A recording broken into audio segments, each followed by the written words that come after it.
An eventful week 10 on the NFL slate.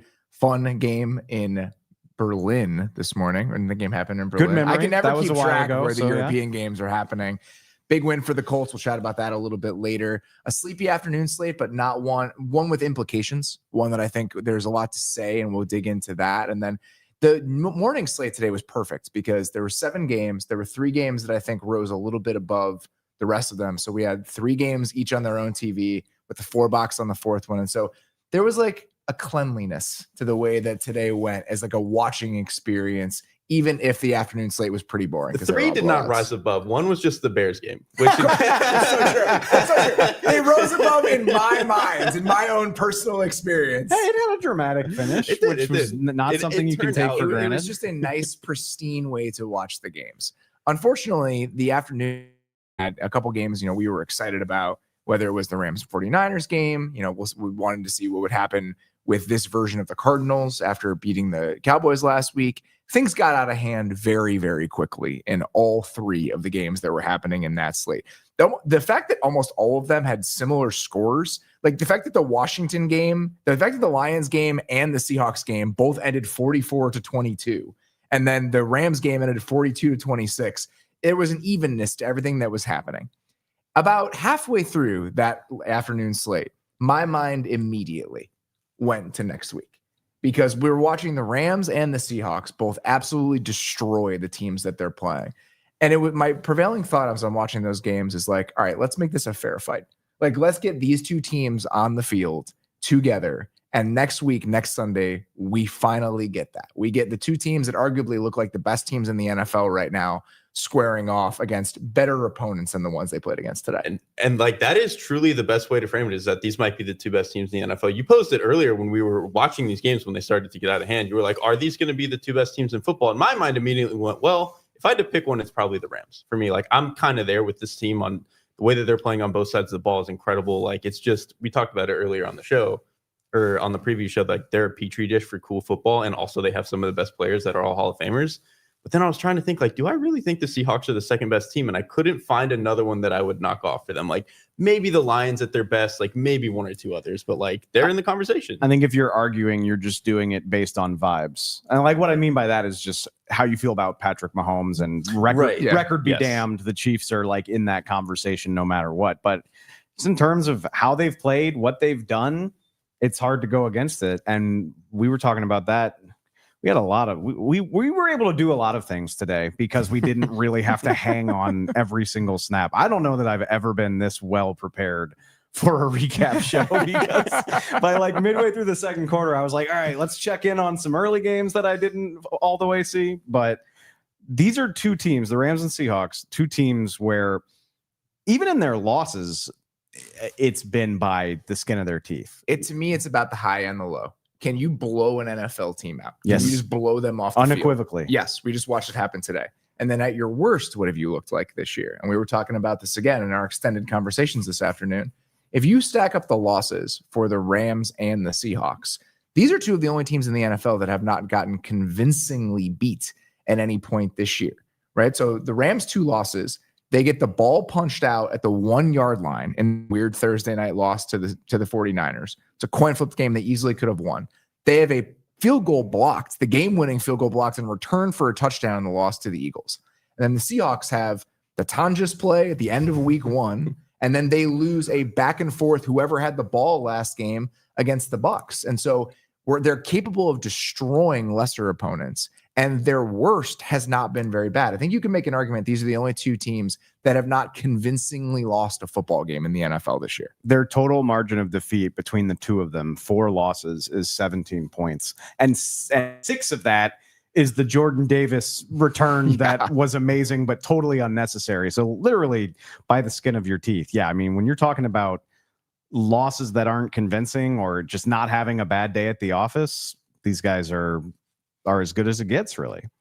2 blowout wins. We're not talking much about what actually happened in the games today, because I don't know if anything that notable happened that we didn't already know coming into the games. That's kind of how I'm seeing these 2 performances from the Rams and the Seahawks collectively today. The Seahawks specifically, right? Like, that game just got out off kilter. They scored so the same defensive touchdown twice in the first 20 minutes of the game. They had run 17 offensive snaps when it became 28-0. And then it took them 23 offensive snaps to get to 35-0. Sam Darnold threw 12 passes in this game. He threw 2 passes in the second half. That's what we were dealing with. It was a ridiculous game. Like that one, the fact that it is truly, when you say the same defensive play that scored twice, it was Tyrese Knight knocking the ball out of Jacoby Brissett's hand and him like being a quarter of an inch away from like that counting as forward passes, probably in both cases. And then DeMarcus Lawrence picks it up and brings it back. And like they just the way that this defense can play, the way that offense can play when they're in a machine. I mean, you were even saying it like JSN scored a touchdown like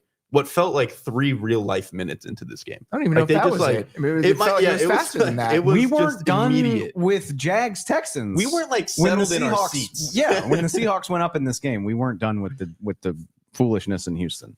I think my biggest takeaway from this game on the Seahawks side of it is that the lesser defenders on this team are the guys that maybe are a little bit more of unknowns. Mm-hmm. I think there were a lot of the role players had moments in this game.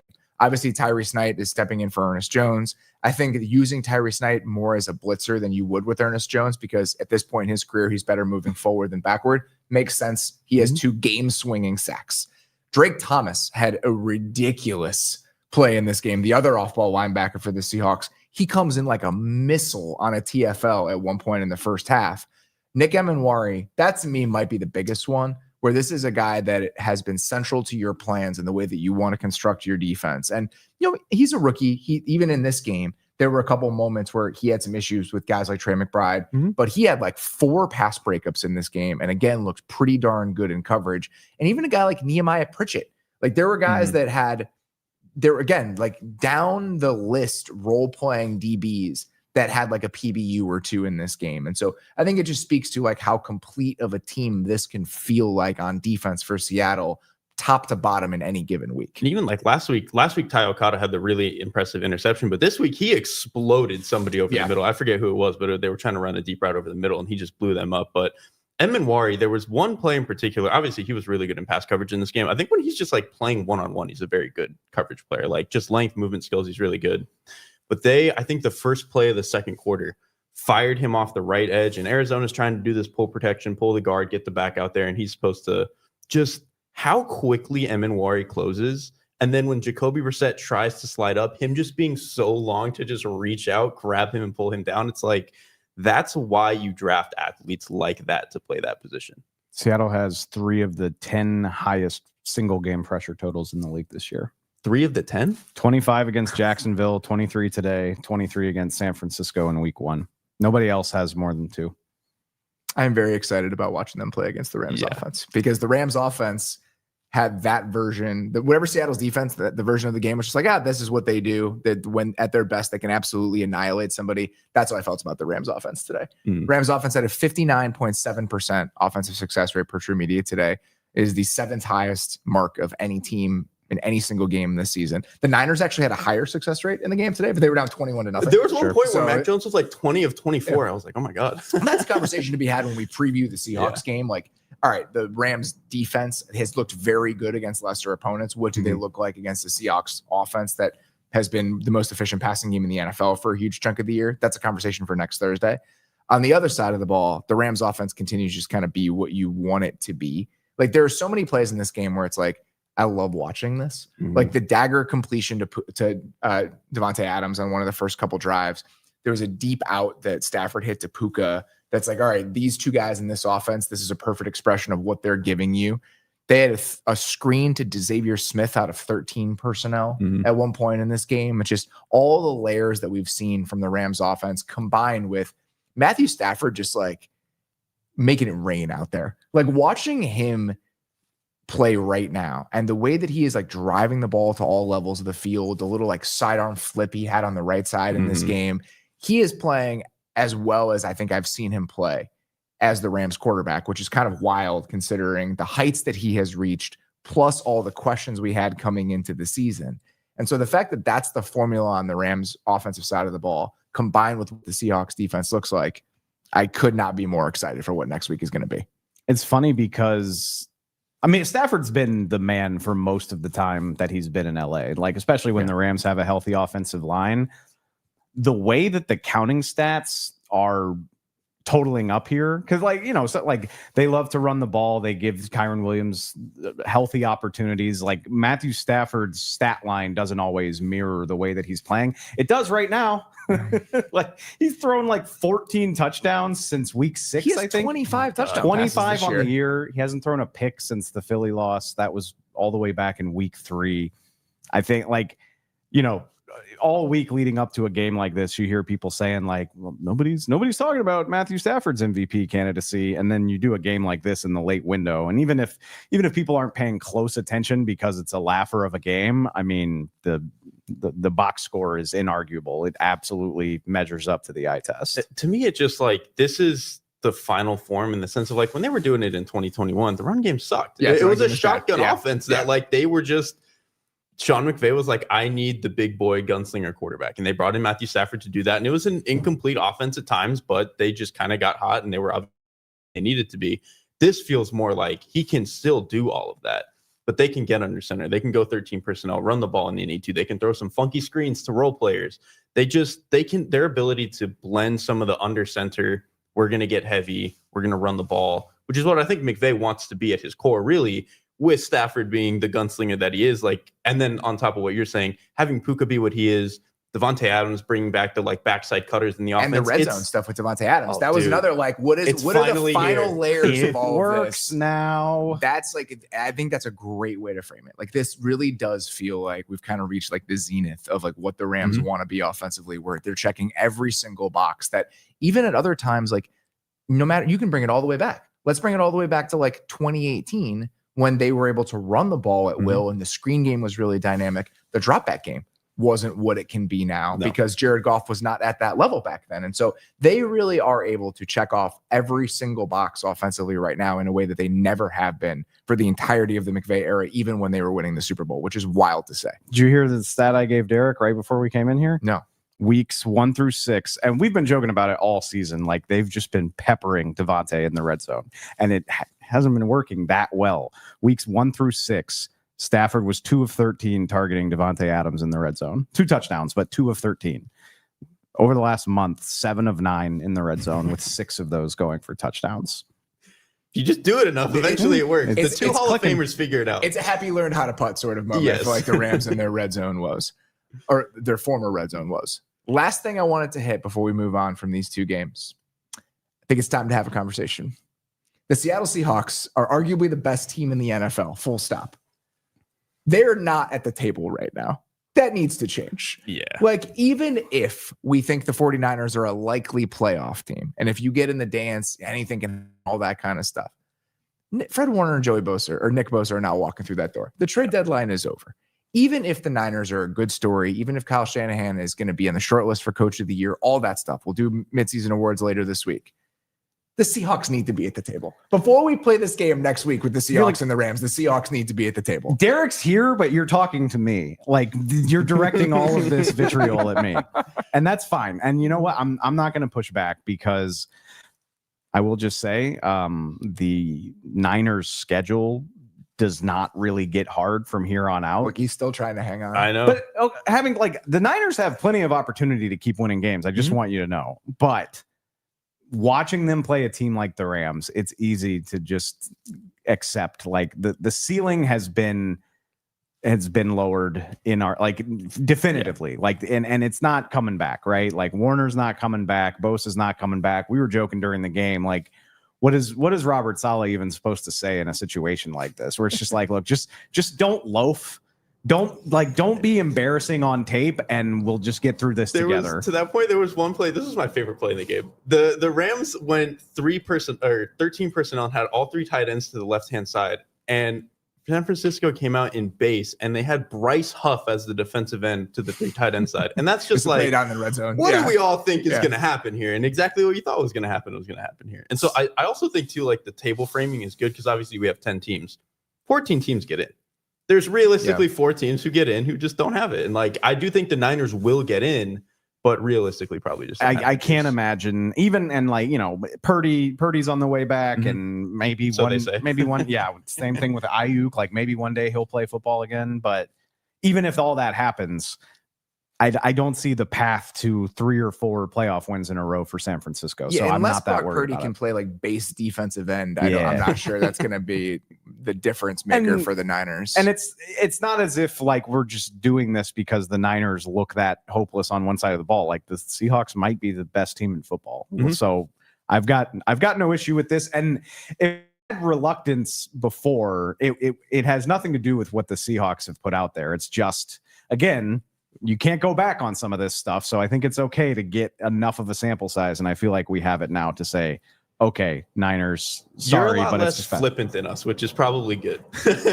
somebody's gotta ride this stuff out, man. But here we are. We're heading into week 11. And again, if some of these guys coming back from injury on the Niners roster were on the defensive side of the ball, I might be fighting this, but that's not happening. And the Seahawks, they definitely deserve it. So the Seahawks are now at the table. It is 10 teams. Beller, when are we cutting it down? We are going to do that in a week and a half. Yeah, like November 19th. We're going to cut it down from 10 to 8. Cut it down from 10 to 8 because we need real stakes in this. Like, we can't just have it be 10 teams the entire year. He's already in pain for what that cutting it down to 8 conversation is going to look like. But I'm ready to kick people out of the door. So the midweek shows, we have our midseason awards this week, and then we will be cutting the table from 10 teams to 8 teams. We're trying to make the most of Derrik being here, and we're going to make him do 10 podcasts a week. I just don't want to log into the Discord when a team that we've kicked off the table wins like a 3rd game in a row in December, and people are in the chat just like, bring me Dave's head. I need to talk to him about this team. The fact that the Ravens are still at the table, you won that one. You did win that one. Yeah, I'll take my pretty darn good. Well, it sounds like in a week and a half, I'm going to have to fight about it again. Well, maybe not. So speaking of the AFC North, we are not going to hit the sun. Talk about that on the Hangover show tomorrow. Same with Ravens Vikings. So we're going to hit those 2 AFC North games. And then what was the 3rd one we were going to talk about tomorrow? Do you remember? Browns and Jets. Browns Jets. So that was the 3rd one. So those are the 3 games that we'll be chatting about on the Hangover tomorrow. Right now, we are going to get to some other performances that jumped out to us in week 10. It's time for You Have My Attention. Well, gentlemen, you have my curiosity. Now you have my attention. The New England Patriots, after a 28-23 win over the Tampa Bay Buccaneers, now 8-2. A lot of the conversations we've had about New England on this show, even when we've probably included them in this segment over the first 9 weeks of the season, my guess is it's been a lot of Drake Maye. You have my attention. Mm-hmm. Drake Maye had some moments in this game. Drake Maye was not at his best in this game. And the fact that the Patriots didn't need him to beat a very real Tampa Bay Buccaneers team that, while banged up, has still been a pretty good team over the course of this season. I think that says a lot, not only about what the quarterback is doing, but what the rest of this team is capable of. And so after that win today, a multifaceted win today, New England Patriots, you have my attention. It was a lot of guys. It really was. Like, Drake Maye had a number of good throws that we'll end up talking about, but like Travion Henderson finally having a huge day. I thought the defense in large stretches played pretty well. Like, Baker hit a number of like really good like dig route throws in this game, but down to down, it was not very consistent for the Bucs offense. Like they really held them to a pretty good game there. And like what is really becoming impressive to me about this team is like, yeah, when it first started to happen, I was a lot of like, okay, you get the quarterback, Drake Maye looks awesome, everything is going to start to falling in line. But the fact that, and Dave, I'm not doing this just to gas you up, Clavin Chason had a rep in this game. He made one of the plays of the game. He was really good all game, but there was specifically, so for one, he's been a good pass rusher this year, but him being like a lighter guy, it's like, okay, you could sell me on him being like a decent DPR if things really turned on for him. There was, in the middle of the 3rd quarter, they tried to like zone run at him, and he stonewalls K. Dotton. I'm like, all right, man. If this coaching staff is getting Kayvon Chason to like set the edge like that, there something's going on. Oh, so we're talking about even different plays. Oh, yeah. Because he blew up the 4th and 3 that put the Bucs behind the 8 ball. And I just loved the synergy, because all season long, Baker's been breaking out of that situation and doing some goofy shit and scrambling, making an extended throw. And Kayvon, he stunts inside, blows it up, and he doesn't get nobody gets the sack because Baker's a freak, but he blows the whole thing up, and 2 other guys come in and clean it up. And like, week after week, teams fail to make that play on Baker Mayfield. And I thought it was very poetic that the Patriots pulled it off.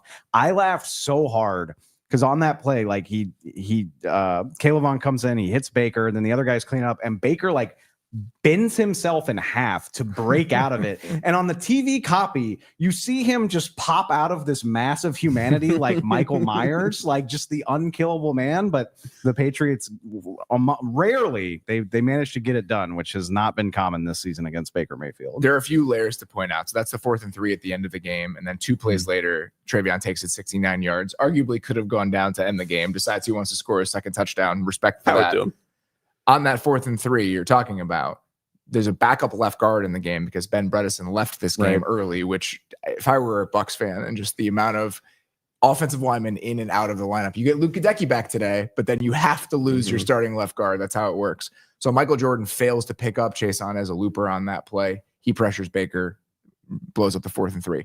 On the 3rd and 3, the play before that, just talking about role players getting involved here, Craig Woodson drives on a throw to Cade Otton that should have been a pretty easy completion, breaks it up to force that 4th and 3, and that allows K'Lavon Chaisson to make that play to, in effect, give the Patriots a chance to win the game.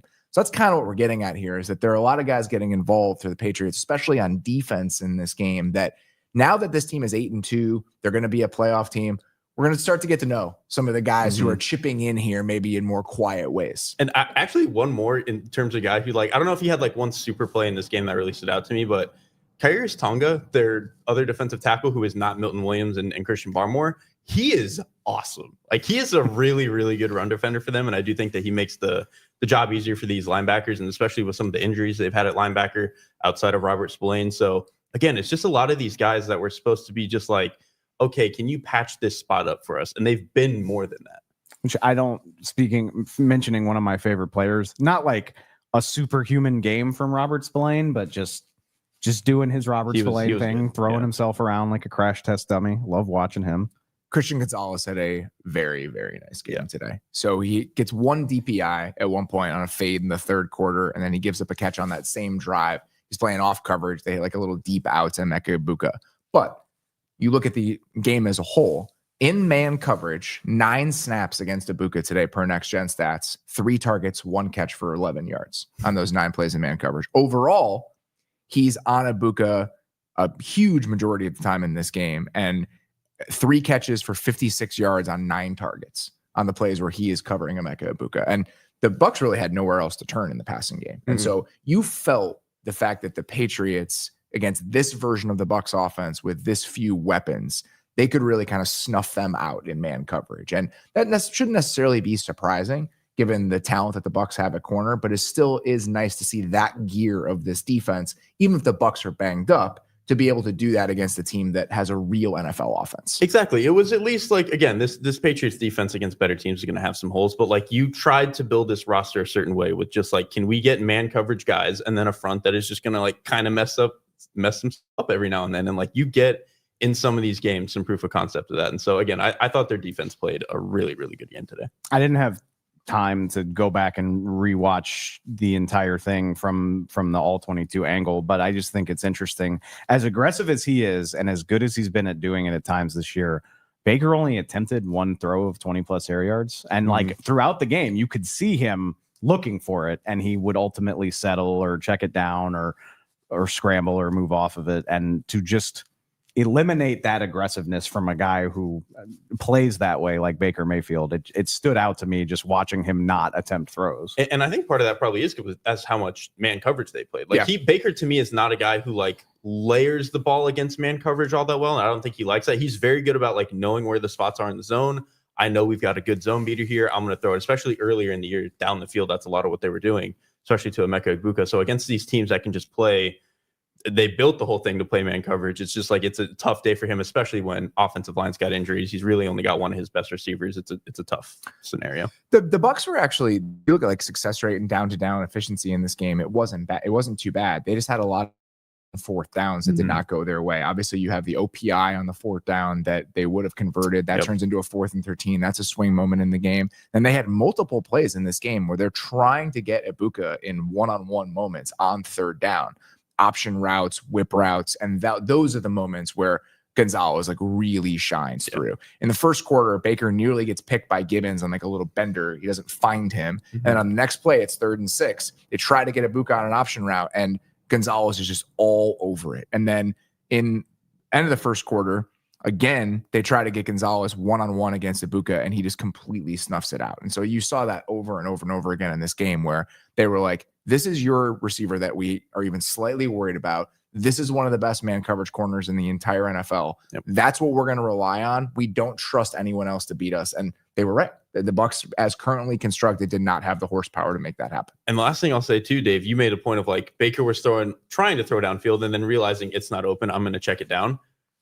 Without Bucky, like the backs are just not as good at like they're not that's dynamic. Just, it's just not as scary. Players. And like Sean Tucker had a drop in this game, I think on the screen, which again, if that's Bucky, he's probably not dropping that. Like it's just when you don't have as much of the explosive guys as you want, it's just tough to live the way that they were trying to live. It was a shakier game for Drake Maye overall. You just look at the numbers, and then there were some stretches. The red zone pick was the red zone pick was bad. Even the first drive of the game, right? He throws a fade to Matt Collins that's just like nowhere near getting completed. They ran a corner route to Matt Collins against 2-man. Vea kind of walks Bradbury back into him. Diaby gets the corner against Campbell. It's condensing a little bit. He sails that throw. And so he just looked more uncomfortable in this game than he has most of the season up to this point. And that necessarily shouldn't be surprising. Like the Bucs defense has been a really good unit, but then you have a couple moments and a couple stretches from Drake Maye in this game where you're like, oh yeah, like that's the guy I recognize from what this entire season up to this point has looked like. That's why he is in the conversation to be the MVP. We can talk about some of those, but it wasn't the best game from him, but there was more than enough when they needed it for him in like really high leverage moments. And here's my copium aspect too. I'll do my Derrik impression, defend the guy I love. This. But give me a break here. You throw an end zone interception, like a boneheaded mistake like that against a good team at their place. Very often in the league, that costs you in a game that you lose, and to not have that happen, to bail your quarterback out of a mistake like that, it's a mark of a pretty good team. Like good teams do shit like that. Yeah, there were just Drake Maye, what he can do against the blitz. Yeah, is just like he's calm. This is actually my overarching reason why I think they're just a fun team to watch and just a good team to watch. It just never feels unsettled. Like even if they get backed up or he does make a mistake or whatever it is, or defense puts them in a bad spot field position wise, it always feels like it's going to turn out fine. And you just see that in the moments where he splits. Like even if they get free rushers, like I think it was towards the end of the second quarter. It was the 2-minute drive. Yes, the 2-minute drive. Yeah. There's a 3rd and 7 blitz, and they get a free rusher off the left side. So he's standing there like he knows he's going to take this shot. But again, we've talked about this with him with the blitz, his ability to just like kind of get a little bit higher with his throwing motion when he has to, pop it over the defender, rips one to Demario Douglas right past the little zone defender sitting on the hash. Like his ability to see it and throw it. He's so confident. He's so accurate in all these moments. He's phenomenal to watch. That was my favorite stretch of the entire game from him. Yeah. Was that drive in the 2-minute. And he multiple plays on that drive.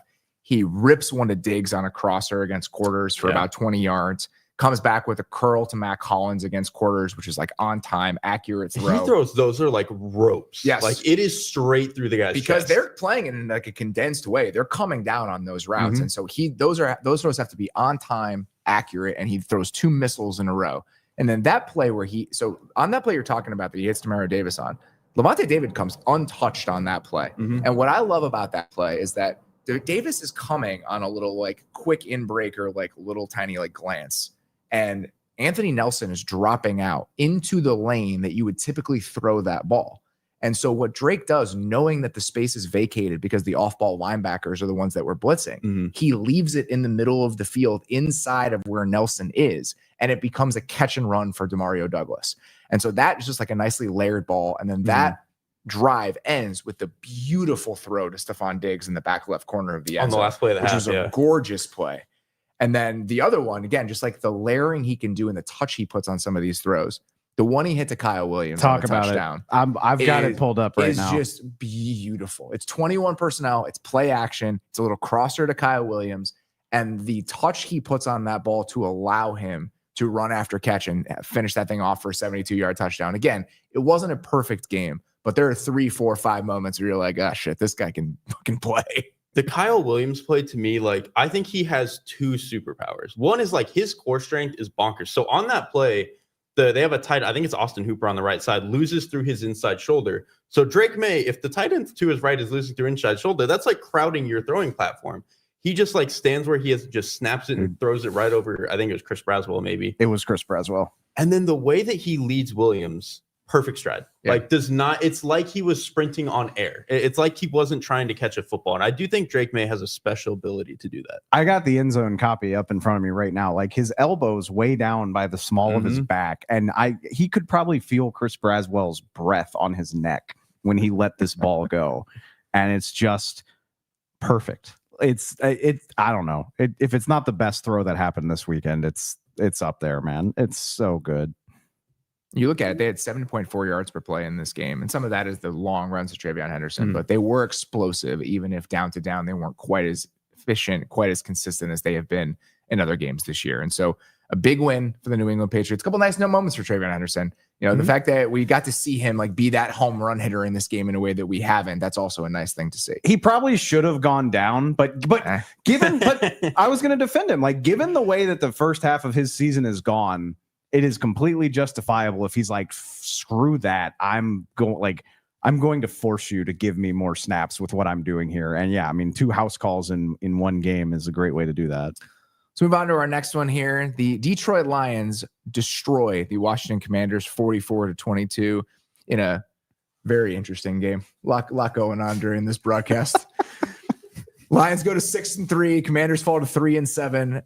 I'd say the most notable thing in my mind, even with all of the other stuff going on today, was the fact that mid-game, we find out through a couple different avenues. One, Mike Garafolo tweets it out.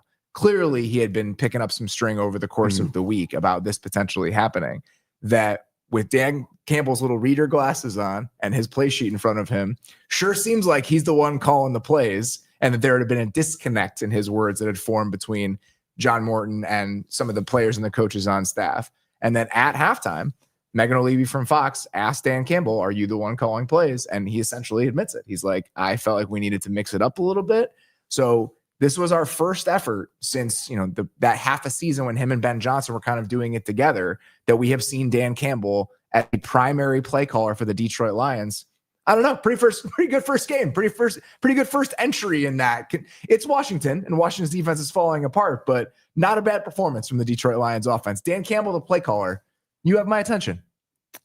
I believe that was Detroit's second best offensive success rate for any time in the last 3 seasons. The only game better was when they just demolished Jacksonville last year, like 52-6. That game sticks out a lot when you're looking at like multi-season stats, like single game moments. So yeah, I mean, yes, Washington's defense is basically a smoking crater, but second best offensive success rate for an offense that has had God knows how many 30, 40, and 50-point games over the last 3 years. I'd say that's pretty good against anybody. Well, and Dan Campbell said after the game when he was talking about it, he was like, he was really trying to like dance around what was going on. But one of the things that he did say was like, he just thought maybe going to a different play caller could get us a different rhythm. You know what rhythm probably means to Dan Campbell? It probably means running the ball really efficiently. And in this game, they did that. They had a 47% rushing success rate, which was their second best of the season and their best since they played Baltimore in week 3, which like that version of the Ravens barely felt like a real defense at that point. So for them to do that in this game and kind of get back to, again, I think what Dan Campbell wants to be, we joked all offseason, or like some people tried to make the cope of like when Ben Johnson left, oh, it's Dan Campbell's offense. Well, now we are at least getting like a real now we get to find out. Like, it is Dan Campbell's now offense. We get to find out. And so the fact that you are moving on from your play caller halfway through the season, that's not necessarily a good thing. But the fact that you can go to your head coach and have a game, we'll see what it looks like against better defenses. But again, this is a good first entry in this version of what the Lions offense is going to look like. Just digging into some of the specifics of what was different for Detroit's offense today compared to so far over the course of this season. More jumbo than in any game this year for the Lions, 10.3% of their plays. It was 10.6 yards per play when they were in those jumbo looks. They had one play where they broke it out in jumbo into gun, and it was like an easy pitch and catch down on Ross St. Brown. Dan Skipper was lined up as the number 1 receiver to the right side. So they did a little bit out of that, and more than we had seen from them pretty much any game this year. They did less 2 or more tight end stuff than in any game this year. They had been at least 50% of their plays with multiple tight ends on the field since week 6. Today it was 26.5%. Damn. And so I think some of the jumbo stuff was replacing some of the 2 tight end stuff that they had been doing previously. They had their highest play action rate of the year per next gen sets. 51.4% of dropbacks involved play action. It's the first time all season they've been over half their snaps. And the one that's really notable is that since week 6, so I think their last 3 or 4 games, they had been in the gun on more than 2/3 of their plays over that stretch, which is kind of out of character for what you'd expect from this offense. Today, they were back under center on about 50% of their plays. And so it really did feel like, you know what, some of this like gimmicky bullshit or just some of these things that maybe are a little bit further removed, straying from who we want to be, we're going to get back to basics today. And so that is the version of the Detroit offense that we got in this game. Yeah, and I mean, how many, like, specifically last week when they were playing against the Vikings, how many of their worst plays were like they're in gun? The Vikings like double dog blitzed over the center, and they got exploded. And I think Dan Campbell probably went into this game after watching that film, and he was like, I don't want that to happen again. I would not like to be in the formations or the down and distances for any of that stuff to happen. And so I just thought they played a really put together game. And like some of just like the particular play calls I thought were fun. Like to me, Dan Campbell is a Sean Payton guy, and I think that you see some of that. And so the first Gibbs touchdown on the first drive, they just have 2 tight ends aligned to the right side and the back to that side. They send both tight ends on vertical routes. It pushes all those defenders a little bit up the field, obviously, in that they just throw the little Texas route to Jahmyr Gibbs under it. And he's as athletic as he is, he's going to make that work every time. Just very small, just like that's just sound football type of play from them today, it felt like. And we already qualified all of this with who they're playing, and I get that. And I'm sorry if I'm dogpiling on the Commanders, but having multiple guys on your offense who look like they're moving at a different speed, like it's college ball, that's not good for the Commanders anyway. It's great for the Lions, but like Jahmyr Gibbs and Jamo Williams, some of the stuff they're doing, particularly, I mean, Gibbs was incredible. Yeah. And unfortunately, we all know how good he is and how explosive he is, but it looked that much worse against what Washington's trotting out there, where it's just like, what are you supposed to do? It also felt like they were getting James Williams involved in a way that he just hasn't been recently. I think he had 7 targets in this game, which I think matches his season high up to this point. And even just some of the stuff that they were doing with him with like one-on-one comeback routes on the outside, like I just giving him targets in those moments that are not necessarily designed targets, just like, where you have a one-on-one, we trust you to get open in this moment. That's not normally how we've seen him used within this offense. And so the fact that he was kind of featured in a slightly different way, again, if you're trying to find the layers and kind of the nuances of what felt different today, I would also pinpoint that as one of them. Which, like, I'm excited about that because, like, even going all the way back to when he was coming out of Alabama as a prospect, like, to me, his stop and start and like ability to throttle up and down at the top of routes with his speed was like, you want to weaponize that as much as you can. And I think especially with the new play caller with Morton this year, they just kind of struggled to figure out what that was supposed to look like. Obviously, earlier in his career, he had the suspension. He had some drop issues. So there's just like always kind of been something. But I think if Dan Campbell feels comfortable that he has the formula to unlock a player like that, I mean, Gibbs and Williams is probably about as fast as a duo you can find outside of Miami in terms of your 2 best skill players. The last thing I want to mention about this game, you're getting your ass kicked when you have a guy that just purposely essentially gets himself thrown out of the game.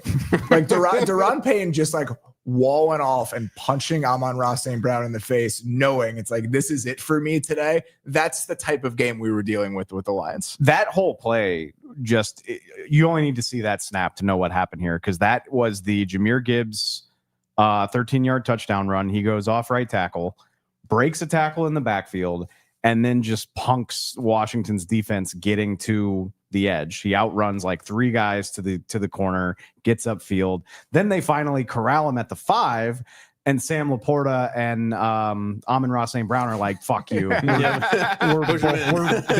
This is getting to the end zone. We don't care. And then your best defender gets thrown out after that happens. And it's just like, all right, we can probably move this to the quad box. We know what's going to happen. Yeah, I can understand not wanting to be involved in that game anymore if I were Ryan. I'm not really blaming him for that. No. Last one here. Jonathan Taylor has a monster game against the Atlanta Falcons early this morning. The Colts beat the Falcons 31-25 in overtime. Let me pull up the numbers just so I have them in front of me here. As a team, the Indianapolis Colts run for 323 yards in this game. Jonathan Taylor, for his part, runs for 244 yards on 32 carries in a game where the Colts turned the ball over multiple times. The Colts gave up 6 sacks, multiple fourth down failures. Just was not the well-oiled machine we have seen for a good majority of the season from the Colts. And it did not matter in large part because of what their running back was able to do over the course of this one. Dave, Jonathan Taylor in a big win for the Colts. You have my attention. I know we're doing a mid-season award show later this week, so we don't have to get too deep into this right now. But I was watching this, and I know there's a lot of love for JT for Offensive Player of the Year right now. Obviously, JSN is having an incredible season. But I watched this game, and I watched the way it ended, and I watched what Jonathan Taylor did to get them back into this, because the 83-yarder gave them the lead for the first time. That happened mid-fourth quarter. It gave them the lead for the first time since mid-second quarter. Like this absolutely was in the fire for the Colts. Puts them back on top, seals the deal, and I just found myself the whole time thinking, and I get there's a lot of components to it, right? Like the offensive line has been phenomenal this year. The passing game all works very well and plays off of each other. But Jonathan Taylor, any running back would have this Colts team like playing pretty well. Jonathan Taylor is why the Colts are like an exceptional team. Like Jonathan Taylor elevates the ceiling of this team so much, and it was on display throughout this game. It reminds me exactly of the conversation we were having about Saquon Barkley last year. year. It's very similar. Similar DNA in the play caller. Yes. Like it all looks the same. Yeah, you have really good offensive line play, really good offensive infrastructure, but when your back can kind of take that thing to the next level. I've used this analogy many times over the last year.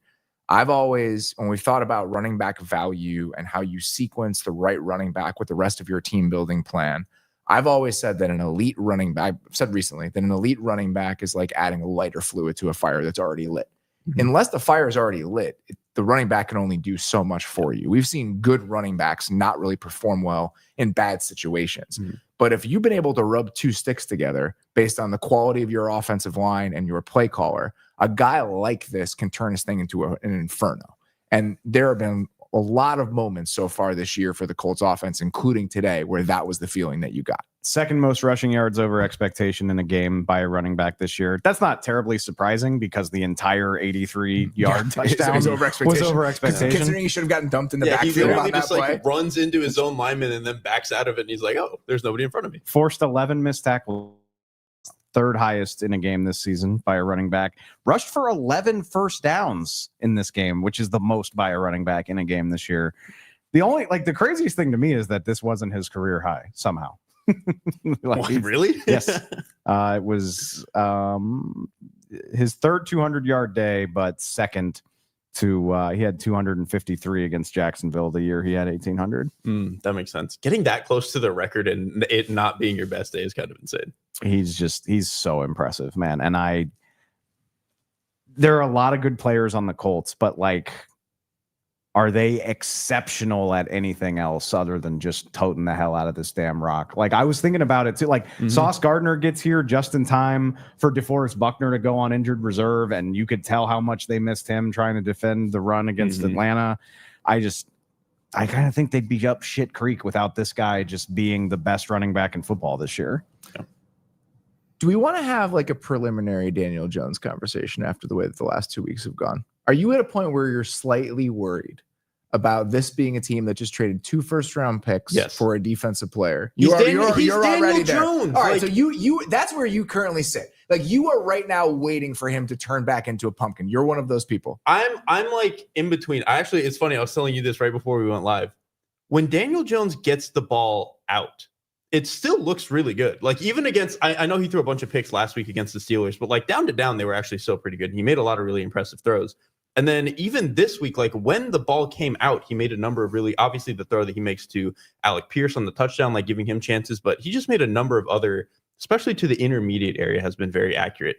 But for the first like 8 weeks of the season, he just wasn't getting sacked or turning the ball over the way that he used to, in a way that was just like, are these 8 weeks real, or are the 6 other seasons that he played in the NFL more real? And it just feels like some of that stuff is coming back to earth. So I don't think he's going to be like all bad. I just think that there's going to be more volatility with him moving forward than there was for the first 6-7 weeks of the season when everything was just kind of going perfectly and he just wasn't taking sacks. I had a thought this morning while I was watching this game, getting ready to come to work, where I was just like, it is kind of wild to think that the Chris Ballard and the Colts decision makers were so encouraged by 9 games of this Daniel Jones that was enough for them to get rid of their first round draft picks for 2 years. Like in the big picture, 9 games is still like, it's enough of a sample size for us to trust that the Colts are a good team. Mm-hmm. It's still not a huge sample size when you're talking about,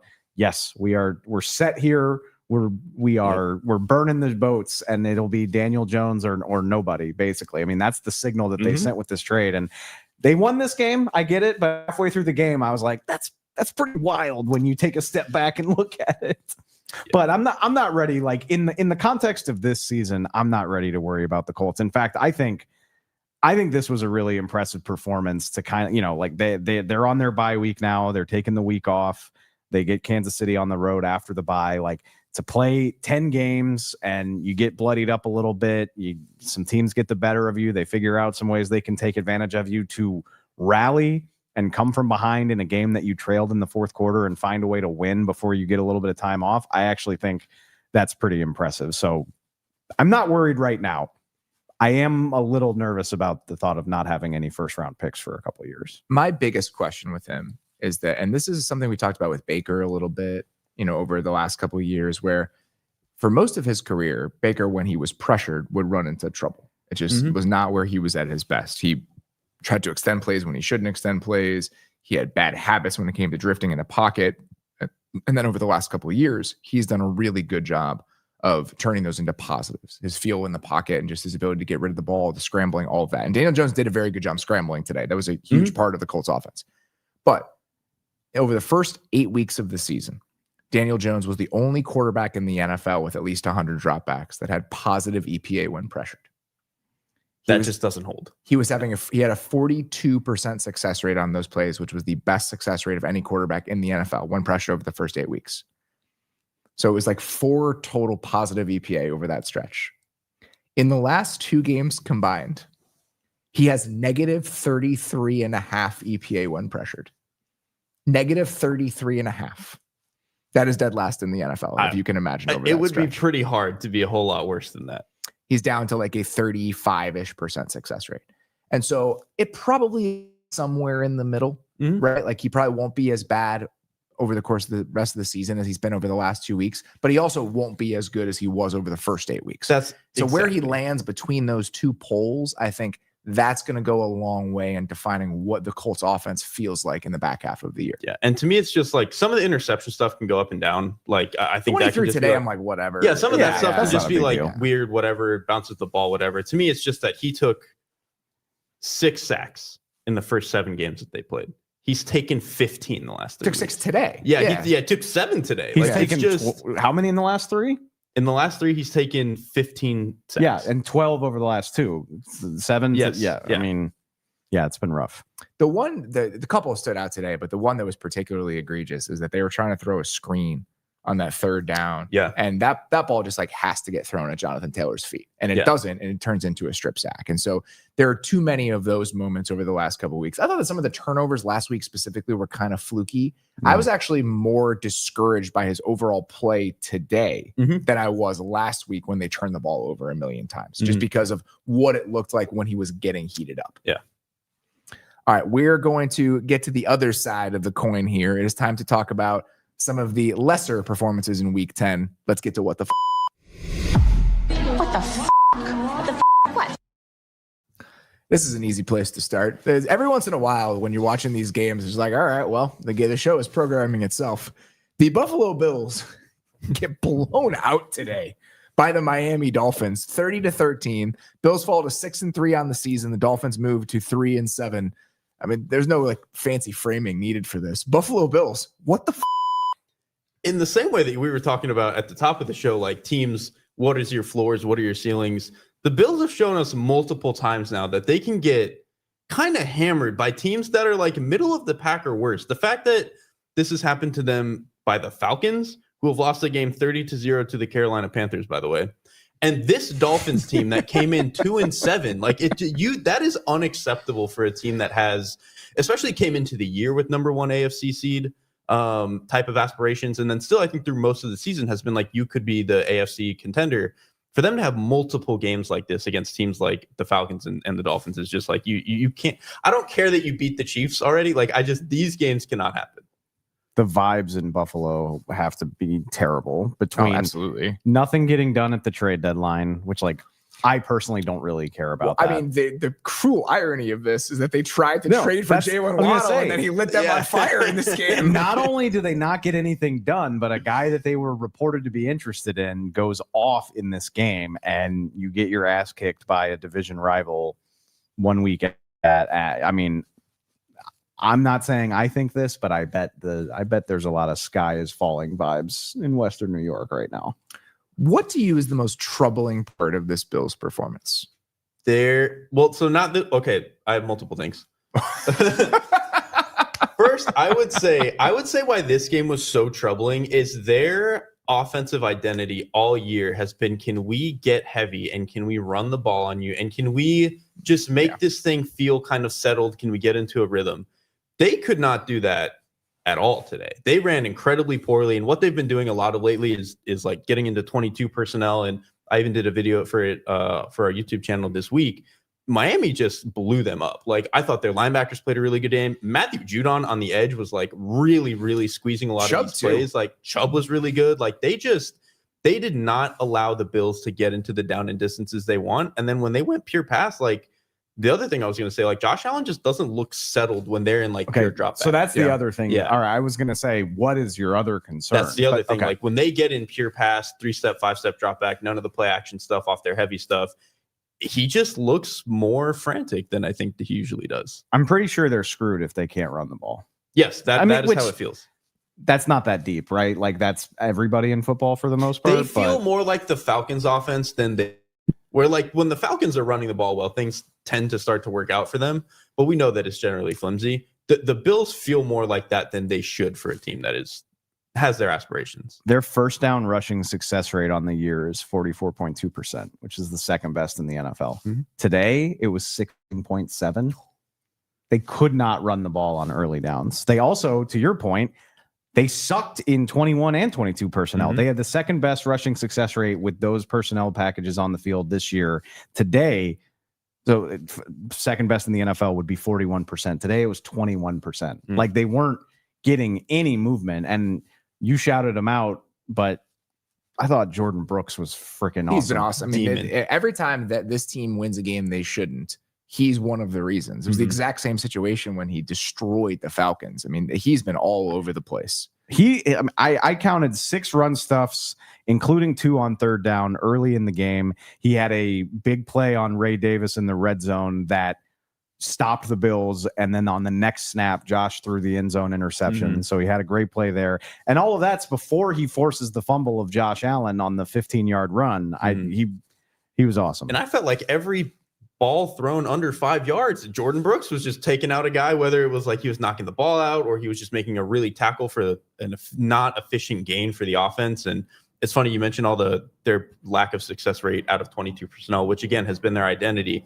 When they were finally driving in the late second quarter, they do a zone toss to the left to James Cook out of this 22 personnel. It hits. He gets to like 8-10 yards, ball gets punched out. And it's just like, it just felt like they were not settled at all. They could not find whatever their identity was today. I do want to say that, and that's what I said.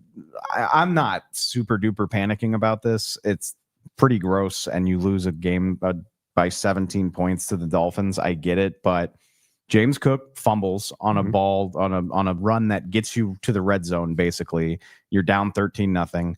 Josh throws an end zone interception that would have given you a chance to climb back in the mid third quarter. And then after all of that, you're down 16-6 with 7 to play when Josh fumbles on the keeper that Jordan Brooks pokes out. Well, they had the worst tush push experiences of all time. They had the 4th and 1 fake tush push where they threw the ball to Jackson Hawes down the field. So that's a turnover on downs. And then on a converted one later in the game, he fumbles 15 yards down the field. Josh Allen does. They could have they could have climbed back into this and made it a goofy game where maybe they don't win, but it's dramatic at the end. And you're just like, oh my God, Dolphins, how did you not put this game away? But every time it looked like they were going to do that, they shot themselves in the foot. And so, I mean, that is bad, but over a larger sample size, I'm thinking the Bills can avoid doing that on a regular basis. I'm with you when it comes to tearing out the most concerning parts about this game and what they mean for this team moving forward. I probably have more faith that we won't see another game like this with them struggling on the ground. This game in the context of what the Bills have been over the last 3 or 4 years. Today, they had a 23.1% rushing success rate, which is their worst in a game since week 18 of the 2023 season for James Cook. Wow. And it's the third worst rushing success rate game he has had since he was a member of the Buffalo Bills. It's the worst EPA per carry mark for any game in which he has carried the ball 10 times since he has been a member of the Bills. I don't think that will continue. No. But what's concerning is if you do remove that, how little it feels like they can tap into when they're forced to throw the ball, especially in pure dropback situations. There was a bunch of different moments in this game where you're just kind of watching it unfold, and it's just like, what is this? Like there was a 3rd and 10 early in the second quarter where they just throw a fade to Keon Coleman when he's like completely blanketed. It's like, that's your best play here. And then there were multiple plays where if they aren't able to run like mesh or like crossing routes on 3rd down against what they assume to be man coverage, they just don't really know where to turn. And there were multiple moments in this game where you kind of felt that. There was a 3rd and 7 in the second quarter. They run mesh into cover 2. There's nothing there. Josh takes off. He gets sacked by Zach Sealer. There was another play that I thought was a really impressive moment from the Bills or for the Dolphins defense in this game. It was, they're down. It's in 2:52 left in the first quarter. Bills are down 7-0. The Dolphins check into cover 2 after a motion that they think they're getting man coverage. And then Josh throws it to James Cook for a 4-yard loss on that play. And then there was another one where he has like a quick little, it's like a double slant. And he has, I think, Keon Coleman on the outside slant is looking at him and just refuses to throw the ball on like a 2nd and 10. And so just it's coming from a bunch of different directions. But every time they were in like a pure dropback situation in this game, it just felt like it was unsettled. You're going to look at some of the stats in this game, success rate, everything else for the Bills offense. You'd be like, oh, it wasn't that bad of a game. Every single big play they had in the passing game required Josh Allen to run around for 3 seconds before finding someone late in the down. Nothing was on time for them consistently throughout this entire thing. That's exactly it. When they started to come back, it was just like old, like 2020 Josh hero mode stuff. It was not consistent put together offense. The one where you're talking about where he has the double slants and just doesn't trigger on it. That was like what we've lauded Josh for doing the past 2 years is like, he's very efficient. Passer will just like tick, tick, tick through the progression. Boom, ball's going to be out.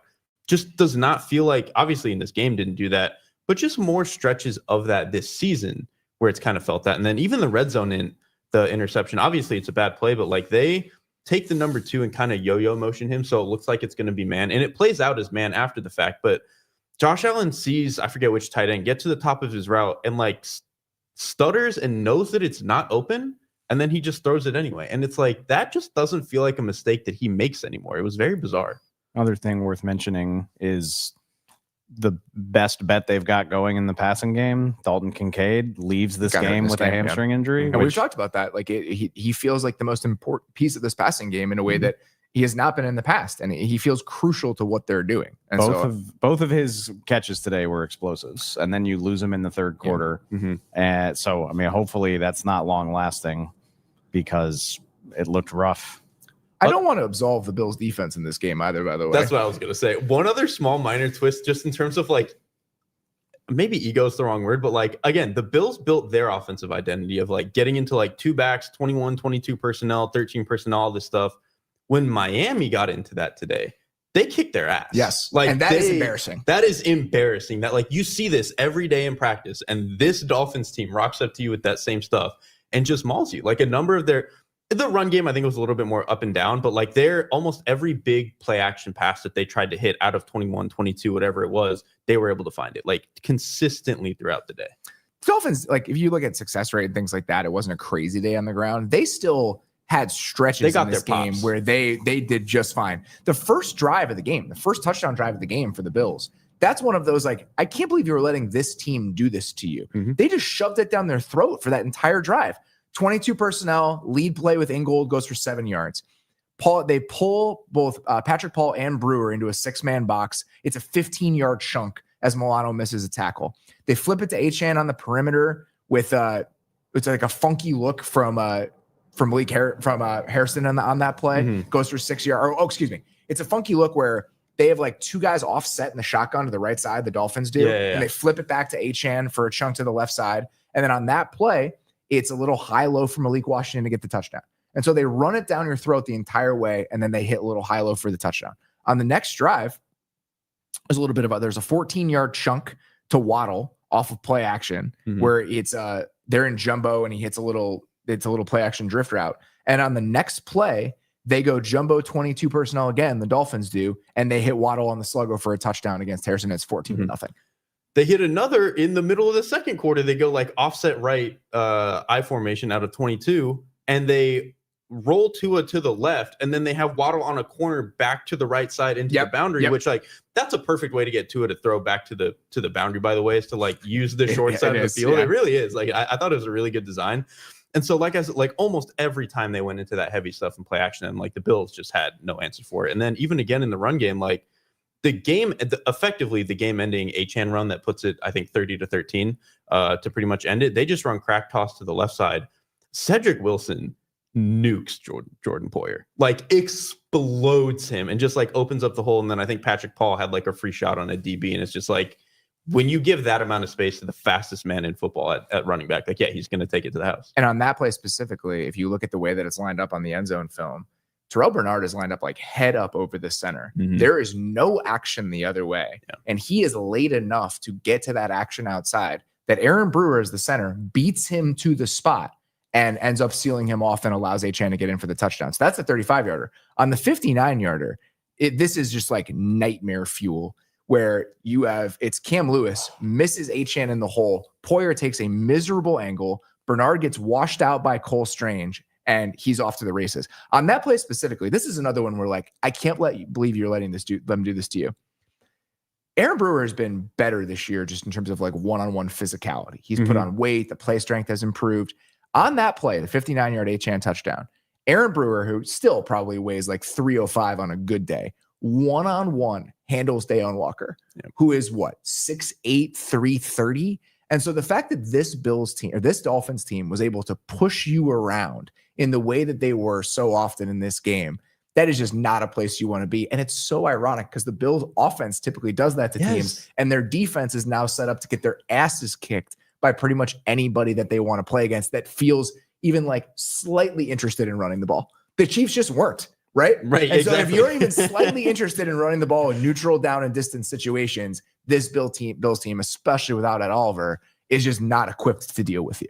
I say this all the time, and I mean it. The Bills have built up that sort of equity where I'm not going to worry too much about them, and I trust them to sort of get things sorted over the length of the season. And I mean, they're 6-3. It's all gravy, but while y'all have been talking, I was just curious. Obviously, you lose plenty of games, but in this Josh Allen era, since he became what he is, since he became one of the better quarterbacks in the league, when they get their asses kicked over the years, it's Tennessee back when Tennessee was a contender. It's Baltimore last year.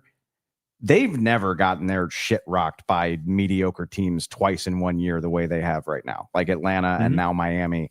That hasn't happened to them. And so that they're not going to win 11 or 12 games? Absolutely not. They probably will. But when it comes to playoff time, and this is one of those teams where we're judging them exclusively on what happens in the playoffs, that's kind of hard for me to ignore. Like when mediocre teams can do this to you, I think it's, even if we feel good that they're going to finish with a very good record, that concerns me when you get to those sorts of games in the playoffs. If you want to play February football, your worst just should not look this bad.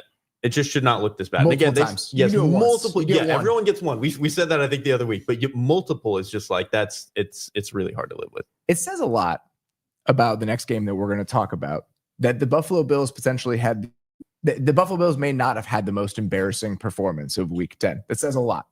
At one point when we're watching Jags Texans today, I think Dave was the one that said, Did you guys see the score in Jags-Texans?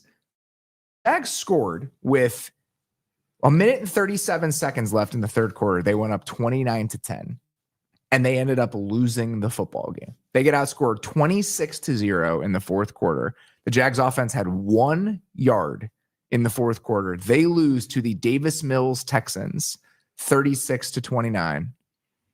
Jacksonville Jaguars, a team that's still very much alive in the AFC wildcard race, took a big hit today. What the Wire to wire, the Bills game was more embarrassing. That fourth quarter is preposterous. Like, because part of it too, like, obviously both sides of the ball have to collapse for that to happen. Davis Mills legitimately made a number of insane throws on them towards the end of the game. Like, he pinned a seam route on Nico Collins at a certain point. The touchdown throw to Schultz in the back of the end zone is delightfully layered. Like, Mills actually made a number of insane throws. I wrote them down. Just in the fourth quarter of this game, you get Nico tipping the 2-point conversion to himself. It's a disgusting one-handed catch at the pylon.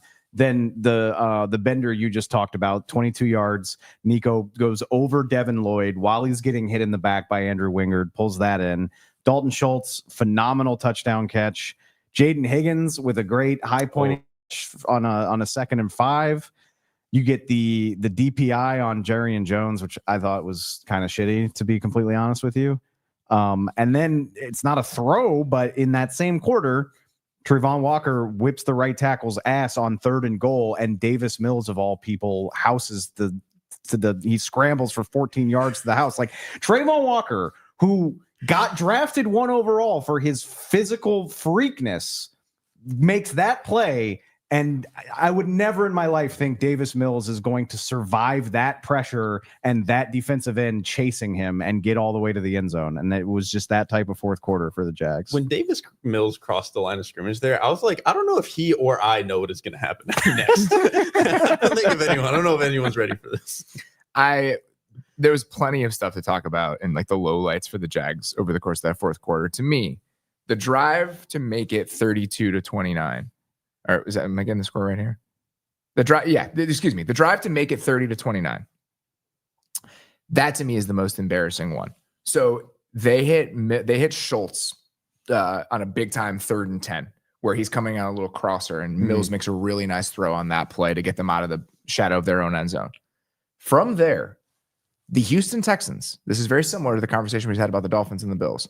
From that point in that drive, the Houston Texans were like, we're going to run the ball down your throat. The Texans, duo for 5 yards, duo for 6 yards, duo insert with Xavier Hutchinson, which was a great double team on the right side for another chunk, DPI on Jones, and then Mills scrambles for the touchdown. The fact that on that drive, the Texans are just sitting there being like, we're going to run the ball straight downhill at you, and there's not much you can do about it. That was kind of the feel of this entire game. The Texans had a 67% success rate on 9 jumbo runs in this game. They had 9 carries for 67 yards out of those looks. The Texans overall, per Next Gen Stats, had a 55% design rush success rate. That is the best rushing success rate they have had in a game since week 1 of the 2024 season. You remember that game in week 1 where they played against the Colts? Kenyon Green game. And it was that monstrous Joe Mixon game where we're like, here come the Texans running game. No, that was the game. That was the only.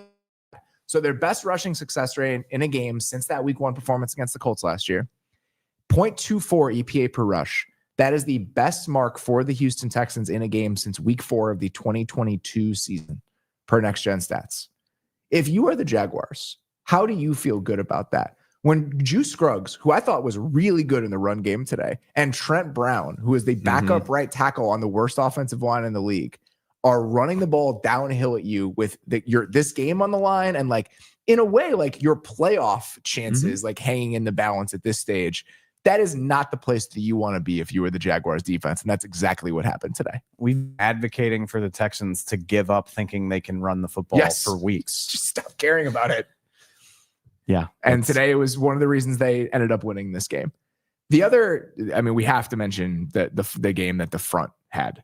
And like the moments that the front had in this game. I mean, we can start with any guys you want to, but Danielle Hunter And some of the moments that Danielle Hunter had down the stretch to help the Texans win this game, absolutely wild. Danielle Hunter I was telling this to you when we were watching the game. The fact that Danielle Hunter can have a game like this where he looks like the best player you've ever seen, and he is technically the other guy in this front. Well, that's what I love about it is insane. that he gets one-on-ones because they have Will Anderson on pretty much every single play. It's so cool. Like there was probably his biggest sequence of the day is early in the fourth quarter. They have a 2nd and 5 where the Jags are like kind of backed up in their own end zone. Hunter spikes inside on a run play, immediately blows it up. Like it is completely nuked. Walker Little has no shot of getting to him. On the very next play, it's 3rd and 9. And now because he blew that up, now he gets a free pass rush rep on what he knows is going to be a good passing down. And they stunt him he's over in the C gap, like obviously outside the tackle. They loop him all the way back over to where the center would be. He gets free. They don't pick it up well. He gets a sack. Like the speed and power at which he plays with sometimes, especially against a tackle like this, like Walker Little and Anton Harrison, where I think that those are guys that you can push around a little bit. When you're as explosive as Hunter, like you just have these moments where you just look unbelievable. So the other guy in this tandem has 108 career sacks, and now they gave him 3.5 in this game. He split one, but in a year and a half as a Texan, he's at 20 sacks during his time in Houston already. It's not bad. That is obscene. The Jags had a punt return touchdown in this game. Mm-hmm. They had a muffed kickoff return that allowed them to score a touchdown on a short field. And so even the lead they got out on was not necessarily indicative of how their offense was playing his defense. And at some point, and the Jags didn't just have the ball much in the fourth quarter, but multiple of the big chunk plays for the Jags in this game. One is just a dropped coverage where there's a miscommunication with Stingley, and I can't remember who the nickel was to that side, where they dropped the receiver and it was a huge chunk gain.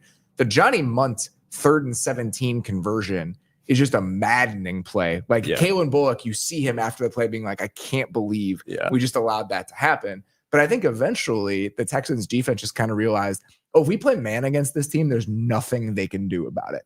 And that's what the fourth quarter was. Yeah, like who's going to beat them? Like you have Jacoby Myers in his first day there, basically. Parker Washington, we like, but like when you're playing man coverage with these corners with that pass rush against Parker Washington, he's probably not going to be the guy who beats you like that. Like the other thing too is like when this team really wants to play man coverage and they're on it, they're incredible. They've been arguably the best pass defense in the league. It wasn't just Hunter for the front. Like Trevor had a 56.3% pressure rate today, and on dropbacks of just 4-man rushes, which he had 20 of them, 60% pressure rate. Like this was, when you think about like what is the dream scenario for a game looking like for the Houston Texans defense, it was that. It's where you get pressure on almost 2/3 of your dropbacks, and then you have some of the best corners in the league. Trevor dropped back 6 times in the fourth quarter. He got 1 throw off. I was going to say, I don't know how many of those he threw. And it was mesh, and Azeez Al-Shire almost picked it off. Well, that play specifically, so Hunter wins around the corner on that play. They're in man coverage. It was almost like a hilarious batted ball. It's just like, it's funny that you're trying to throw this ball right now. It's like, you think you're in control? Do you feel like you're in control? That was the sort of moment from the Texans defense on that play. So a hellacious loss for the Jacksonville Jaguars in this game. Not to be outdone by the Carolina Panthers, who came into this game as 5.5-point favorites. Our producer, Katie, mentioned this stat when we were talking about the preview show that we were going to do, and we didn't end up getting to it, but I think it's important to bring up here. This game for the Carolina Panthers, coming into it as 5.5-point favorites, this is the 11th straight game they have lost outright as favorites. That doesn't seem possible. Have you watched the Panthers over the last 2 or 3 years? You would being favored 11 times as an NFL team, you would think you stumble into one. To not cover the spread. Lost those games outright. This is the 11th straight one. And I mean, this one is absolutely awful. Negative 0.32 EPA per play, 38% success rate. They average 3.5 yards per play. Carolina Panthers, a team that seemed like the vibes were good, seemed like you were on your way to being like a respectable NFL team over the course of the rest of the season.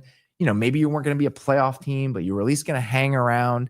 To have a game like this against the New Orleans Saints, what the This was too, to me, like the Panthers run game is mostly good, but every now and then a team actually does kind of push them around back. And I thought the Saints actually did that today. Like their ends are a little bit bigger, and I think they were able to handle that. And then the game that Demario Davis had, him and Pete Werner, I thought played really, really well today. And so when the Saints front is playing at their best, they actually can look pretty good. And I just thought that, like, I don't even know if there was anything schematic I'm taking away from, like, there's a flaw in the Panthers. This was just like the Saints kicked their ass today. It was there were two moments that stuck out to me in pass protection specifically, where it's like, there's nothing going on like schematically here. It's just guys making really bad mistakes. There was one simulated or like kind of funky pressure where Austin Corbett just loses to I think it was Shepard on a blitz, and Nathan Shepard pushes gets back into it and bothers Bryce Young, forces him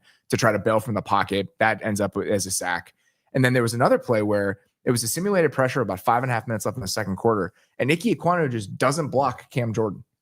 Yes, I'm glad he has help inside and he doesn't block him. I'm glad you bring him up. Did you see the quotes that were coming out of the Panthers locker room after this game? No. Which I applaud Ike Ekwonu for accountability, Jatavian Sanders too, but multiple guys on the Panthers are like, we didn't practice well. We weren't locked in on the small details. Like you can feel it on Thursday and Friday that you had a bad practice, and you can't wait until Sunday for that stuff to click in, which is all true. I just need to know why the Panther, like, you beat the Green Bay Packers with 16 points and think you've arrived? Yeah, exactly. You are not in a position to overlook anyone. You don't get the Carolina Panthers. That's, I mean, like, of all teams, and like very few teams have a better idea of how bad it can be than the Carolina Panthers over the last 2 or so years. And it was a phenomenal win, but to read your own clippings after one game going into this one is, and especially, we've been saying it all year. I mean, with the exception of that Rams game last week, the Saints have been a pain in the ass for everybody who's played them. And I guess the Seahawks too. So cool. The best two teams in the league crushed the Saints, and everybody else has had their hands full. And the Carolina Panthers, are going to overlook them. That's crazy to me. I think the Panthers run game is going to be better in most games than it was today. The Panthers defense, I still don't think played bad today. I mean, the 2 touchdowns that Tyler Shuck threw, JC Horn fell down. Yeah, people just fell over, like whatever. He fell down on both of those plays. One, I mean, the design on the Jawan Johnson touchdown, he actually does get broken off, and that's a really well-designed play. On the deep shot to Chris Olave, JC Horn just falls down while running with Chris Olave. And so the Panthers defense is, more competent than it has any right to be, considering what they were last year, all that stuff. The only thing about this that I'm like truly worried about, and I'm kind of at a point where I'm like, I'm not sure we're coming back from this. The Bryce Young thing to me feels like it's kind of on life support. It feels like it's a little over. The interception he throws at the end to Alontae Taylor, where Alontae Taylor is like fake firing as the nickel blitzer, and then he pops out into like a deep flat, and Bryce Young feels like he's going to need to get a little bit sped up. He tries to put it over him. I'm honestly not even sure that he sees him, but he tries to throw like the deep out just behind him and throws it like missing a linebacker that's dropping. He's the flat defender. You threw the ball right to him. And you threw it straight through his face mask. Like, it just, we can't, there are still too many of those moments. But to me, that's not even it. Like, the decision-making is not what I'm most worried about. It's when you watch him play. And this has always been the concern. He just does not have the physical skill set. Well, him trying to pull out of the Nathan Shepard sack is exactly that. And he is not explosive enough or strong enough or big enough to be as creative as he wants to be. The only way he was going to be able to survive as an NFL player was for him to play with incredible anticipation, timing, and accuracy across the board. And that just hasn't happened. If you're going to put him in moments where he has to create against NFL talent and NFL fronts, that's just not going to be a winning formula for you as a team. And so you're going to have to win in every other way. And that just hasn't happened. Those are the areas of his game when it comes to how you're seeing it, how well you're playing on time, that should be improving as he's getting older. It does not look nearly as good as it did in the back half of last season. And so if that stuff isn't going to be trending in the right direction, he doesn't have the physical talent to survive otherwise. It's a sad place to reach, but like, that's kind of where I'm at right now. We talked about it after the Packer game, and like, as exciting as that was, and most of the Panthers' exciting moments, I mean, don't get me wrong, like he's made some nice throws over the course of the season, like against the Dolphins and the Cowboys, some throws stand out. But Bryce Young is not the reason why the Panthers have gotten to 5 wins at this point in the season. Like, it's been the performance of the offensive line, Rico Dowdle being a revelation, the defense being better than expected. Like, the year 3 quarterback is not the spark for this whole thing. No. And it's depressing. It sucks because you wanted to believe based on what was going on in the second half of last season, and that just hasn't carried over nearly as consistently. He was so fun to watch. Like the way that he was playing and the way he was approaching the position and the aggressiveness and like just the willingness to push the ball downfield. Like, I really liked watching him play the position last year. And so I wasn't sure what the ceiling was. Like, to me, it was about, can he be a functional NFL quarterback? And if the circumstances with their offense get better, if the receiving talent gets better, the offensive line continues to play well, if the defense can play at an average level, and we see from him what we saw in the back half of last year, can this be like a frisky, maybe wild card team? A lot of that other stuff has fallen into place. He has not played that way. And so I don't relish landing at this point. Like, it is a bummer, and it is kind of depressing that he's just not a viable NFL quarterback as constructed, but he just doesn't seem to be one. It's almost more frustrating that I think he clearly does like get it. Like, I think he's a smart player. He just like physically does not have the same stuff. Smart enough to overcome the physical deficiencies. Exactly. It's like to go to what you're saying of like, he can't play the way that he wants to play outside of the pocket. Caleb Williams has a 24% rate of throws outside of the pocket. Patrick Mahomes is at 21%. Bryce Young is just under that at 20%. And then just under him are Cam Ward and Jackson Dart. Those guys are all just way more talented. Yeah, like, they have better arms. Their athleticism is different. It's just Bryce Young doesn't quite have that to him. You just named like the all cannon team when you were listing those guys off. Like, if you're going to get out of there, you better whip it, man. Mahomes, I mean, Cam Ward, like, you're talking about guys who can throw it through drywall, and that's just not Bryce. And just the explosiveness to wheel out of those plays. Yeah. Like, we'll talk about it in a second. I'm just thinking about that play that Caleb makes throwing back across his body to the middle of the field to Colson Level. And like, there's like 2 people in the world that can make that play. But when you look at what that is compared to what Bryce Young is trying to do out of structure, it's just vastly different things. Can I cope?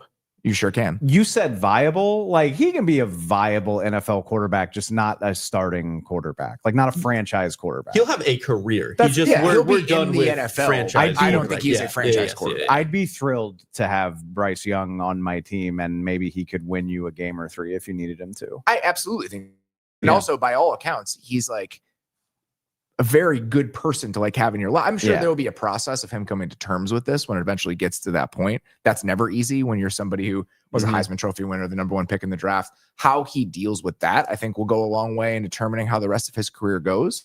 But by all accounts, he's like a pretty good guy to have around. Absolutely. I'm curious to see, I mean, him, but I mean, the Panthers as well. Obviously, the season's only half over. They're 5-5. And what does that look like for Carolina? I mean, what? We don't have to do it now. And again, I don't know exactly what the finances of it look like. Calamari. We wanted Kyler Murray in a lot of ways is just fully realized Bryce Young.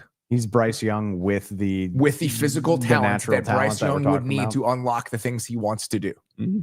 But if you're the Panthers, all right, we're getting in the weeds here, but like, if you're the Panthers, decide, and we don't know that they've decided this, but if you decide Bryce Young's not the guy, are you gonna swap out Bryce Young for the other 5'10" quarterback in the NFL? Like, that would be really funny. Don't you want to find a more prototypical player? I know that's easier said than done, but do you really just want to trade in? My question would be where you're getting that quarterback, right? And like, is this a draft where you can find a quarterback in the middle of the first round, because that's where you're going to be picking, because the rest of your team is competent enough for, like Derrik said, the goal for the season should be don't pick in the top 10 anymore. You're probably not picking in the top 10 if you're Carolina. Don't pick in the top 10, and then they don't, but they need a quarterback. Yes. And we're like, no, not like that. Like, oh, no. You played yourself out of a quarterback. That is the saddest part about this season for the Carolina Panthers, unfortunately, even though so much about what they have been has been very watchable this year.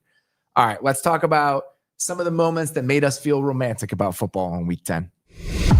I mean, this thing was a thing of beauty. Derrik, why don't you kick us off, buddy? What made you feel romantic about football in Week 10? Mine is very simple. One, I love watching Drake London, and I think over the past few weeks he's been incredible. But towards the end of this game, when the Falcons were actually like coming back, And they went up a little bit and they scored a touchdown to go up 1. And then they went for the 2-point to go up 3. Drake London just completely destroys and pushes off Sauce Gardner on this little pylon route to the left-hand side. And he catches it. He turns around. Sauce Gardner's on the ground because he pushed him down there. And he just mean mugs him for like 2 seconds. And I was like, a player built like Drake London bullying a guy like Sauce Gardner, who's a little bit thinner, it's like, that's what bully ball receivers should look like. And I just thought it was perfect. I had a moment today watching the final 2 drives of that Bears game where it's just really, really wonderful to have the quarterback of your team make a huge play with the game on the line, right? And it's just not something I've really dealt with in my life, like a guy that you think is even capable of making those plays. And so what made me feel romantic about football in week 10 is the last 2 drives that Caleb Williams had, right? I mean, the combination and the sequence of like what happened over those final 2 drives, the play he makes to Colson Loveland on 3rd and 10 on that play where he's wheeling out to the left side of the pocket, like that's the type of play we expected him to make coming into the NFL. Mm-hmm. And they haven't been as prevalent as I thought they'd be, to be completely honest. And so watching him make that play out of structure and just go back and just, if you want to watch the all 22 of that, pause it at the moment that ball leaves his hand and what his body is doing in midair. It's just very few human beings that have ever played the sport are capable of that. He has plenty of deficiencies, but he is able to make plays that very few quarterbacks in the history of the league have been able to make. And so that was very fun to watch. On that same drive, they run a dagger to Rome and he throws it on time. It's a beautiful ball over the middle of the field. He has a 29-yard scramble to set up that first touchdown. And then on the next drive, that ball he throws to Luther Burden down the right sideline. First of all, it's a great route by Luther Burden. Mm-hmm. It's a little stop and start hitch or come back on the right side. That ball is on him so quickly that it almost like surprises Luther Burden as he's catching it, coming back around. And then obviously you have the 17-yard scramble for the game winner. And so I actually thought this is not a great game by the Chicago Bears. They probably don't win this game if Jackson Dart doesn't get hurt. I love the juxtaposition that a game that pissed you off as much as this one did also made you feel this romantic about football. Because the quarterback wasn't the problem today. Yeah. There were so many other things that were a problem today. They dropped the ball all over the place. I don't think it was a good game for Ben Johnson. The run game wasn't very good. And so for Caleb to be the one that actually kind of pulled this thing out of the fire and was one of the reasons that they won the game, that just hasn't happened to me very often. And so that gave me a warm, fuzzy feeling that I am not used to. Such a quintessential Bears game. Like there's snow flurries on the screen.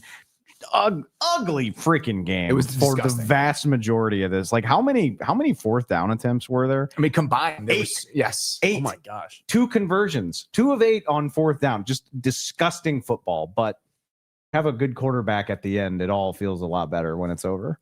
He is undeniably talented.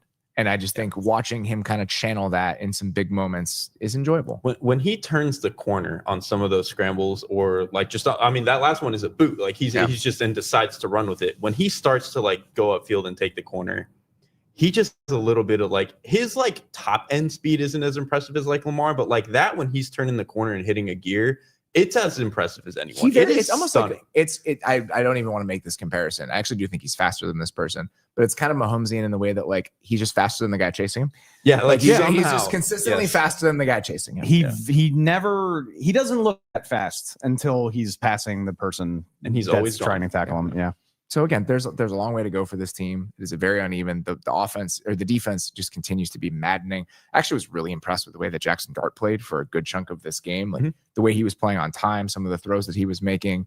So it's not a perfect game by any stretch, and it's a game they probably should have lost. But for it to end the way that it did, that made me feel romantic about football today. It was an incompletion, and he did this in the Monday night game against the Vikings too. Same thing. But for my money, when Caleb breaks out and just torques his whole body into a throw on the run, it's about as exciting a thing as happens in football. It very rarely turns out well, unfortunately, at this point. I don't care. From a pure yeah. adrenaline standpoint, he did it against the Vikings on Monday night, and then today it was incomplete in the end zone to DJ Moore. But like the velocity he can put on the ball in that situation is breathtaking. It's amazing. Yeah, you'd hope that the talent can be pointed in the right direction more often than it has been over the last couple of years. But today was a very fun day. Dave, What made you feel romantic about football in week 10? Kind of funny. Derrik and I both went to the Berlin game, but I think it was like the most entertaining game of the day and like the most well played game, probably. I love when a team takes somebody's soul, and that's what the Colts did on their overtime drive.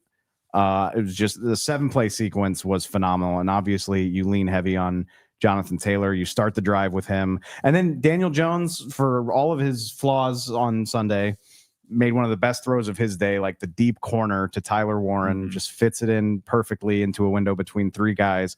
So from there, you're at the 33-yard line, and they just run the ball 5 times in a row. And every single snap, you can see the Falcons' resolve get a little bit less. Like the first play, Billy Bowman shoots his gap. He's got JT dead to rights in the backfield. It's going to be a TFL. You're going to bump him to a long field goal range. Badgley's been struggling. And it's like, oh, all right. Like the Falcons might get the ball back, except JT just makes him look goofy and turns that into a 7-yard run. And like you can see the life force kind of ebb out of the Falcons. And from there, it's like a 2-yard run. And then they go back to him. It's a 6-yard run. The tight ends are getting involved. They move Tyler Warren into the backfield, like exclusively for the final 3 snaps where he's just running in front of Jonathan Taylor.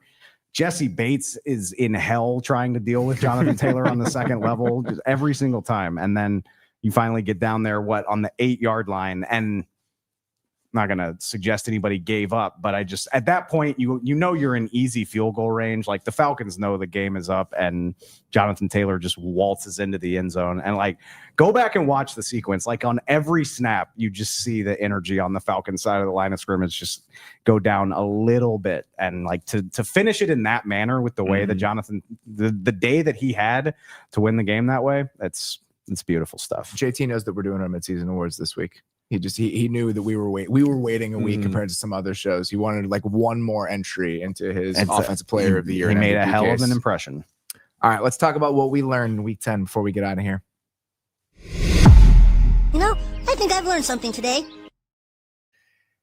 I think at times when you are in our position doing this job and you look at fan bases around the league and you see how they respond to good or bad performances from their young quarterbacks, I think there's an inclination to be like, guys, just take a breath.